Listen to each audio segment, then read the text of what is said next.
Bonjour à tous, c'était le 27 octobre 2005, nous rappelle l'Humanité ce matin. Zied et Bouna, deux adolescents de Clichy-sous-Bois, soupçonnés à tort de dégradation sur un chantier, mouraient électrocutés sur un site EDF où ils s'étaient réfugiés pour fuir la police.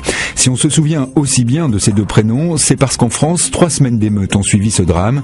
Aujourd'hui, 2 gardiens de la paix comparaissent à Rennes, accusés de non-assistance à personne en danger. S'ils rentrent sur le site EDF, avait déclaré l'un d'eux dans un appel radio, « Je ne donne pas cher de leur peau ». Des mots qui pèseront lourd sur l'accusation d'un procès qui aura mis 10 ans à voir le jour.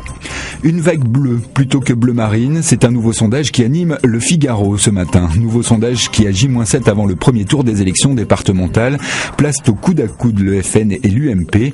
Le Parti socialiste, lui, serait le grand perdant de ce premier tour. Derrière le PS, les autres forces en présence sont tout en dessous de la barre des 10%. 6% pour le Front de gauche, 5% pour les Divers gauche, 3% pour Europe Écologie Les Verts. La gauche qui pourrait se voir éliminée de plus de la moitié des 2054 cantons dès le 22 mars au soir, annonce le quotidien. Le Front National, lui, pourrait bien être en mesure de faire basculer le département de l'Aisne, révèle aujourd'hui en France ce matin. Le FN qui, selon le quotidien, obtiendrait 41% des suffrages dès le premier tour, bien loin devant l'UMP-UDI 24% et le PS et ses alliés 20%. Aujourd'hui en France, qui est allé à la rencontre des Picards pour tenter de comprendre cette adhésion au parti d'extrême droite. Ici, pas de grande révélation, c'est bien le ras-le-bol généralisé qui les pousse dans les bras d'un parti qui, faute d'offrir des solutions, a au moins le mérite d'ouvrir les yeux sur le quotidien des gens, même s'ils sont de seconde zone, comme l'exprime une habitante de Douchy.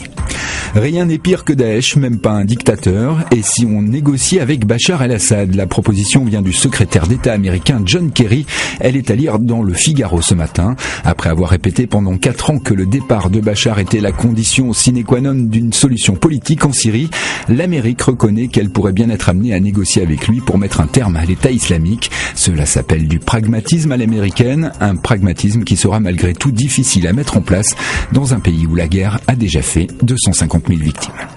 On termine cette revue de presse avec ce titre ce matin à la une de l'Équipe, électrique. Après la défaite du PSG face à Bordeaux hier soir, explique le journal, la Ligue 1 a pris feu. Les déclarations de Zlatan sur l'arbitrage et la France ont tourné à l'affaire d'État.